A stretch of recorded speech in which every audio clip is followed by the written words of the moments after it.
Bonjour, j'espère que tout va bien chez toi. Sinon, je suis de tout cœur avec toi. Bonne semaine à toi.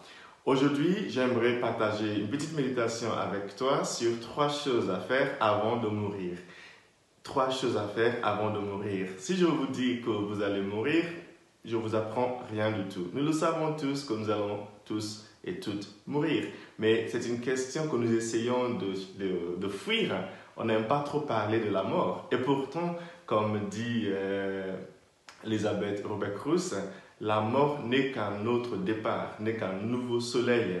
Donc c'est important pour nous de le savoir et de nous préparer pour la mort. Aujourd'hui, dans l'Évangile, nous lisons l'Évangile selon Saint Luc, chapitre 12, de versets 13 à 21. Dans cet Évangile, nous avons un monsieur qui venait de perdre ses parents. Il est venu voir Jésus pour lui demander de l'aider à départager les biens de leurs parents entre lui et son frère. Et Jésus lui répond, mais qui m'a nommé le juge entre toi et ton frère? Et par la suite, Jésus donne une parabole où il parle d'un homme qui avait beaucoup de richesses. Et une année, il avait beaucoup de récoltes. Et il a dit, moi, je vais maintenant rebâtir mon grenier, je vais élargir mon grenier, je vais encore stocker des choses pour encore avoir plus. Et le Seigneur lui a dit dans cette parabole, cette nuit, tu vas mourir. Et ce grenier et tout ce que tu as amassé toutes ces années seront acquis finalement. En fait, il y a 3 choses que je pense que nous pouvons apprendre de cette petite histoire. La première chose, c'est que, évidemment, ce n'est pas à Jésus, ni à la loi, ni à quelqu'un d'autre de départager des biens quand tu vas mourir entre tes enfants. Donc, s'il te plaît, avant de mourir, départage tes biens parmi tes enfants. Ce qui veut dire, bien sûr, qu'il faut travailler pour avoir quelque chose à partager avec tes enfants. Donc, la première chose ce matin à retenir pour moi, c'est de ne pas laisser nos enfants à devoir partager nos biens une fois qu'on est mort. Préparons-nous pour la mort en départageant déjà, maintenant que nous sommes encore là, des choses que nous avons parmi nos enfants ou parmi les gens que nous voulons qu'ils aient nos biens après notre mort. C'est important avant de mourir de désigner ton héritier. La deuxième, ou ton héritière, bien sûr. La deuxième chose que je vois dans cet évangile, c'est que si tu as des conflits avec tes frères et tes sœurs sur des problèmes d'héritage, s'il vous plaît, ne tue pas ton frère à cause des biens matériels. Avant de quitter ce monde, il est important de se réconcilier avec ses frères et ses sœurs.